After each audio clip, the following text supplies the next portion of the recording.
সেই সংগঠন সারা ভারতবর্ষে ছড়িয়েছে। লাল ঝান্ডা নিয়ে কমিউনিস্টরা এর মধ্যে থেকে কৃষকদেরকে সংগঠিত করার কাজ করেন। এই ত্রিপুরাতে বৈদ্যনাথ মজুমদার এই সারা ভারত কৃষক সভার ত্রিপুরা রাজ্য কমিটির সম্ভবত তিনি সাধারণ সম্পাদকের দায়িত্ব পালন করেছেন, হয় সম্পাদক অথবা সভাপতি।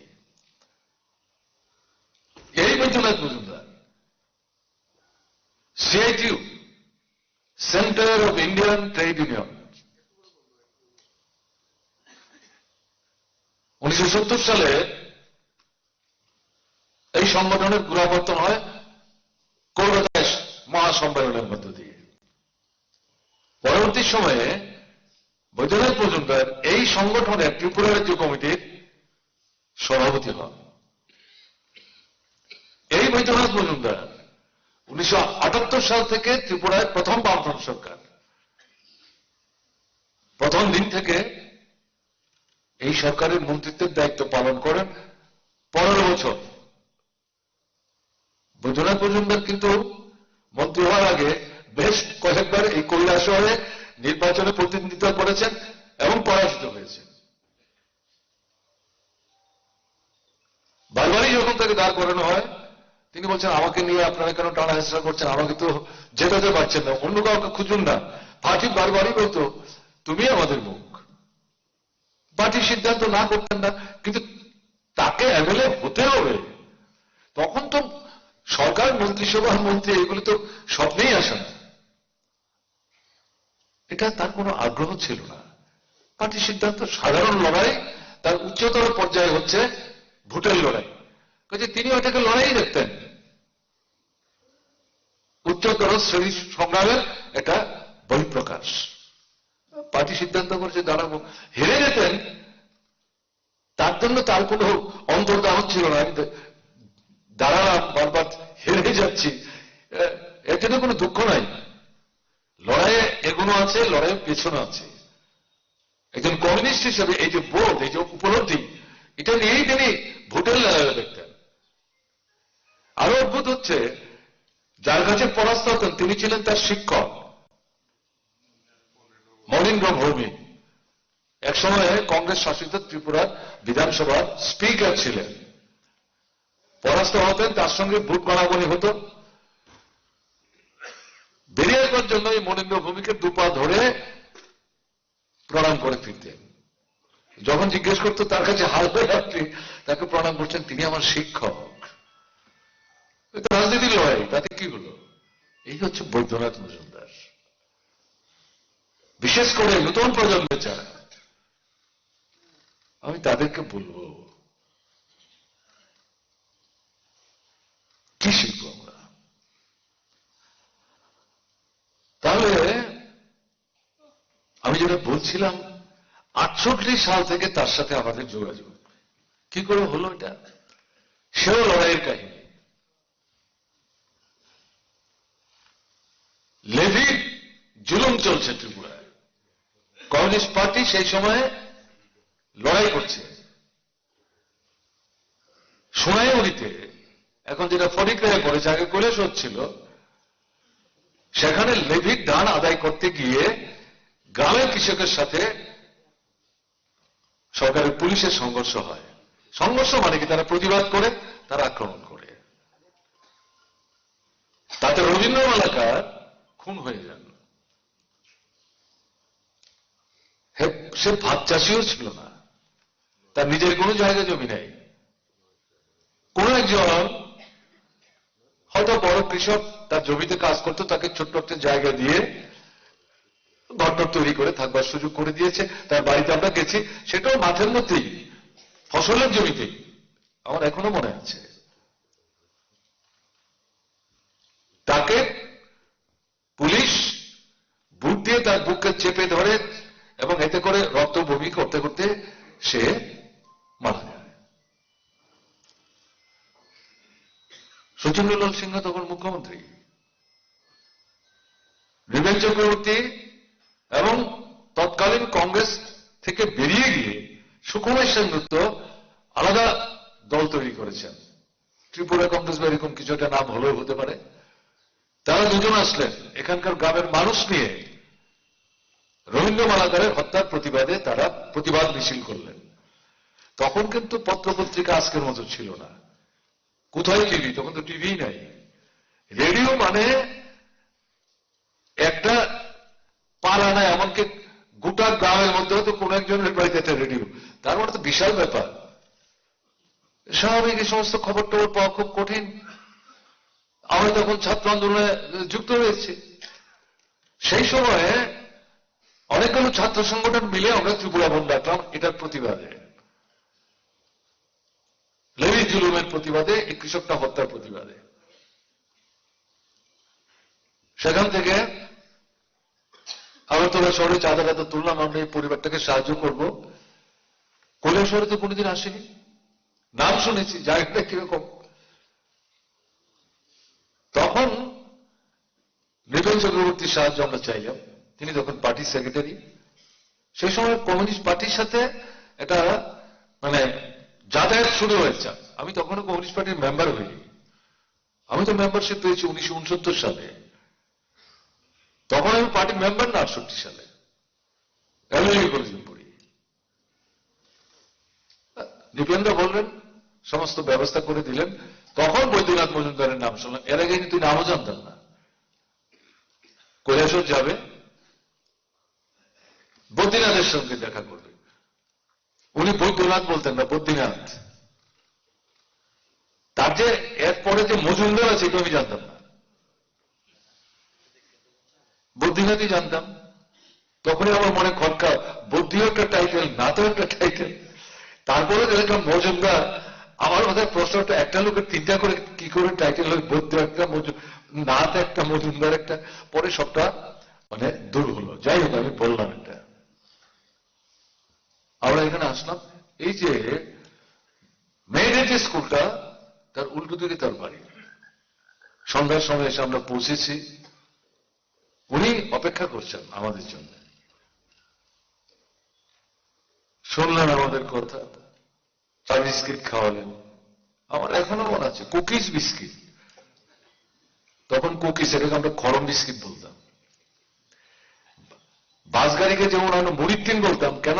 কারণ এটাতে উঠবার এবং নামার একটাই রাস্তা, মুড়ির টিনের তো একটাই মুখ না, এটা তো দুটো মুখ না, এর থেকে বাসটাকে মুড়ির টিন বলতো। আর এই কুকিজ বিস্কিটটাকে আমরা বলতাম খরম বিস্কিট। আমরা খাচ্ছি, আবার নিজেরা রিলিজ করছি, বৈদ্যনাথ বসে আছেন।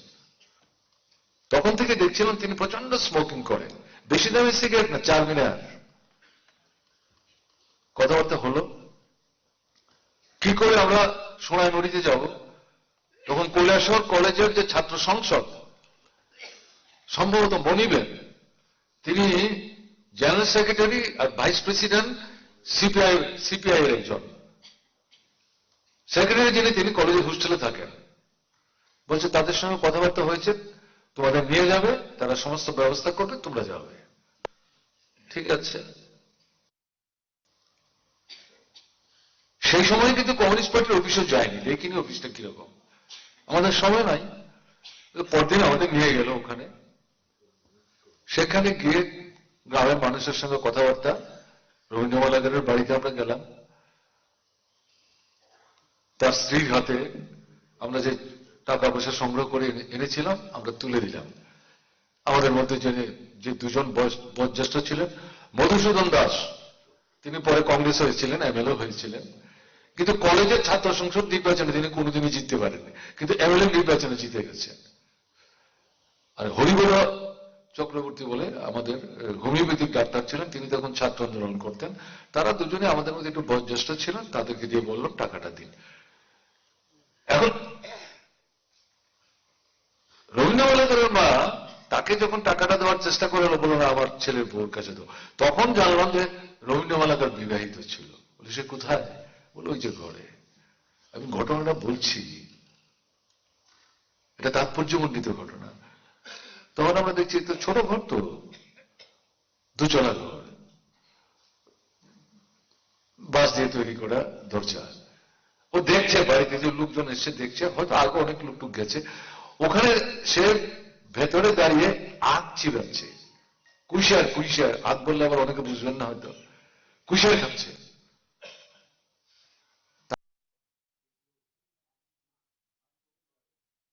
ডেকে আনছে, নাম ধরেই ডাকছে, তুই তুই করি, শাশুড়ি মা ডাকেন মেয়ের মতো, আটটা সে লুকিয়ে রাখছে, তাকে টাকা দেওয়া হচ্ছে, তার মাথার ঘুমটাটা ঠিকঠাক করে দিচ্ছে। তার যে কি সর্বনাশ হয়েছে সে কিন্তু তখনও যে উপলব্ধি করতে হচ্ছে ঘটনাটা, তাহলে এরকম হয় নাকি, বুঝতে পারছেন তো? একেবারে অবুঝ মেয়ের মতো। আমি এই কথাটা বলছি খুব সচেতন ভাবে বলছি। কোথায় কি আক্রমণ করেছে সেই সময় কংগ্রেস, লেভি ধান আদায় করার নাম করে। যাই হোক, সেই সময় থেকে বৈদ্যনাথের সাথে আমাদের সম্পর্ক, এবং ওই যে দীপেন্দা বলে দিয়েছিলেন তোমাদের কিছু অসুবিধা হবে, সব বৈদ্যনাথ ঠিক করে দেবে, এবং তার সঙ্গে কথা বলার পর সন্ধ্যার পর তার বাড়িতে বসে তিনি যা বললেন, এটা সব কথাবার্তা হয়েছে, অসুবিধা তোমাদের হবে না। আমরা ফিরে কৈলাসহর আসতে পারিনি, ওখান থেকে বেরিয়ে আমরা অ্যাম্বাসেডর, যেটা আগরতলা থেকে রিজার্ভ করে আমরা এসেছিলাম, গাড়ির মালিক এবং চালক হচ্ছেন ফটিক রায়, তাকে আমরা ফটিক দা বলে ডাকতাম। তিনি আবার সিপিআই করতেন, বাড়ি তার জয়নগর, বীরেন্দ্র বাড়ির সামনে দিয়ে যেতে হয়। এই অতীত দিনের কথা কিন্তু এগুলো ভুলে যাওয়ার মতো না। তিনি চালিয়ে এসছেন, তিনি আমাদের চালিয়ে নিয়ে গেছেন। যদি তোমরা আসো তাহলে নিশ্চিত দেখা হবে, নাহলে পরে দেখা হবে। আমরা অবশ্যই ফিরে আসতে পারিনি, কিন্তু বলছি নিপেন্দ্রের কথা এবং বৈদ্যনাথের কথা ঠিক কোনো অসুবিধা আমাদের হয়নি। ঘুমানো, থাকা, খাওয়া, যাওয়া, কথা বলা এবং সমস্ত মানুষের সঙ্গে মিশে বিষয়টা জানা, সমস্ত জিনিস ঠিকঠাক, একেবারে মানে মানে ম্যাপ আঁকার মতো যেন চার্ট করে দেওয়া। তখনই আমার একটা ধারণা হয়েছে, তো সাধারণ লোক না তো। নৃপেন চক্রবর্তী যেমন অসাধারণ, প্রথম থেকে বুঝতে পারছিলাম, সেও তো একজন এরকম অসাধারণ লোকেরই সান্নিধ্যে আমাদের প্রথম যোগাযোগ করার জন্য কৈলাসহর পাঠালো। সেদিন থেকে মনে হচ্ছিল আমার, তখন তো আমরা আসেনি কৈলাসহরে, বিমলকেও দেখিনি তখন, যদি আমার ভুল না হয়। আবার স্মরণ শক্তি কিন্তু অতটা সংক্ষিপ্ত না, মোটামুটি মনে থাকে। যাই হোক, এই দিয়ে শুরু হলো। উপজাতিদের মধ্যে তিনি প্রথম পার্টিটাকে সংহত করার জন্য সবচেয়ে বেশি গুরুত্ব দিয়েছিলেন, এবং তার সঙ্গে সঙ্গে শ্রমিকদের মধ্যে হচ্ছে চা বাগান শ্রমিক। এই চা বাগান শ্রমিকদের মজুরি বৃদ্ধির লড়াইয়ের সঙ্গে বৈদ্যনাথ মজুমদার ওতপ্রোতভাবে যুক্ত। পুলিশ তারা করছে মালিকদের পক্ষে। সেই সময় আগরতলা থেকে নৃপেন চক্রবর্তী নিয়ে আসেন আমাদের, ছাত্ররা তোমাদের সঙ্গে আছে, শ্রমিকরা মনে করো না তোমরা একা, শুধু কৈলাসহরের ছাত্র না, কৈলাসহর কলেজের ছাত্ররা শ্রমিকদের আন্দোলন সমর্থন করছে। বিমল রায় তখন চলে এসছেন, সম্ভবত তখন তো বন্ধ আছেন। এখানে নিয়ে এসে বৈদ্যনাথ আন্ডারগ্রাউন্ডে আছেন, চা বাগানে, সে বাগানের নাম আমার খেয়াল নেই, পায়ে হেঁটে আমাদের যেতে হলো 2-3 কিলোমিটার, ওখানে গিয়ে বৈদ্যনাথের সঙ্গে দেখা। তাহলে কি দাঁড়াচ্ছে, একদিকে উপজাতি জনগণকে সংগঠিত করার জন্য এটা কৃষক আন্দোলনের অবিচ্ছেদ্য অঙ্গ, কৃষক নেতা, আরেকদিকে শ্রমিকদের লড়াইয়ের ময়দানে, বিশেষ করে চা শ্রমিক, তাদের যে লড়াই, মজুরি বাড়ানো, কত মজুরি বাড়বে, 4 আনা 8 আনা, আদৌ বেড়েছিল কিনা আমি এখন খেয়াল করতে পারছি না। সেই লড়াইয়ে তাদের পাশে দাঁড়িয়ে তাদের সঙ্গে থেকে পুলিশকে উপেক্ষা করে লড়াই চালাচ্ছেন, নেতৃত্ব করছেন, একাধারে শ্রমিক নেতা। বুঝতে হবে, ওই একজন কৃষক নেতা আবার শ্রমিক নেতা কি করে হয়, এটাই কমিউনিস্ট। তাকে পার্টির যে দায়িত্ব পালন করার জন্য দেবেন, যেখানে এই দায়িত্ব পালন করলে মানুষের সুবিধা হবে, সেই দায়িত্ব আমাদের নিতে হবে। ব্যক্তিগতভাবে একজন কমিউনিস্ট পার্টির মেম্বার হিসেবে পার্টির ভেতরে আমি কি কাজ করতে চাই এটা বলার অধিকার আমার আছে। নূতন যারা তাদের জন্য বলছি, পছন্দ করার অধিকার আমার আছে। কিন্তু শেষ বিচারে পার্টি ঠিক করবে আমার কোনটা করা উচিত হবে। আমার ভাবনাটা সঠিক নাও হতে পারে, অথবা পার্টি মনে করবে না তুমি ওখানে কাজ করতে চাইছো, কিন্তু আমাদের মনে হচ্ছে তুমি ওখানে না করে যদি এখানে করো, এটা পার্টির ভালো মানে তো জনগণের ভালো। কোন জনগণ? শোষিত, বঞ্চিত, নির্যাতিত মানুষ, যাদেরকে শোষণ বঞ্চনার হাত থেকে মুক্ত করার জন্য পার্টি লড়াই করছে, এটাই নিয়ম। বৈদ্যনাথ মজুমদারকে যখন যে দায়িত্ব দেওয়া হয়েছে, কোনো কিছুতে তার না ছিল না। এই হচ্ছে বৈদ্যনাথ মজুমদার। আমি কথাগুলো বলছি এই কারণে, কমিউনিস্ট পার্টি করতেন, কিন্তু বিপন্ন মানুষ যখন তার কাছে সাহায্যের জন্য যেতেন, তিনি দল বিচার করতেন না। ধর্ম, বর্ণ, সম্প্রদায়ের তো প্রশ্নই আসে না, কিন্তু কমিউনিস্ট পার্টির অভিধানে এটা নাই। মানুষ তো মানুষ, ধর্ম তো মানুষকে ভাগ করার জন্য এই পৃথিবীতে সুশান্তের স্বার্থে প্রতিনিধিরা তৈরি করেছে। ধর্ম নিয়ে তো কেউ আমরা জন্মাই নাই। পৃথিবীতে যখন মানুষের বিচরণ শুরু হয় তখন কোথায় ছিল ধর্ম? তার নিজেরই খাওয়ার নাই, খাবার তৈরি করতে পারে না, জঙ্গলে গিয়ে খাবার সংগ্রহ করে, পশুপালন, পশু পাখি মারে, এগুলো মারবার অস্ত্র তার কাছে নাই, পাথর ছুঁড়ে মারে, কাছের ডাল ভেঙে মারে, এই তো ছিল। কোথায় ধর্ম? তখন একটাই হচ্ছে চিন্তা, কি করে বেঁচে থাকবো। যাই হোক, আমি সেই আলোচনা বিস্তৃত যাচ্ছি না। তাহলে এই জায়গায় দাঁড়িয়ে এ শুধু কৈলাসহর না, শেষ জীবনের বিরাট সময় যখন বিরাট দায়িত্বে তিনি বৃত, আগরতলাকে কেন্দ্র করে কাজ করছেন, দল বেঁধে মানুষ যখন যেতেন, কোনো বাছ বিচার নেই, সবার পাশে দাঁড়াতেন, যেমন এখানে তেমন সেখানে। বিশেষ করে অসুস্থ হয়ে যারা যেতেন,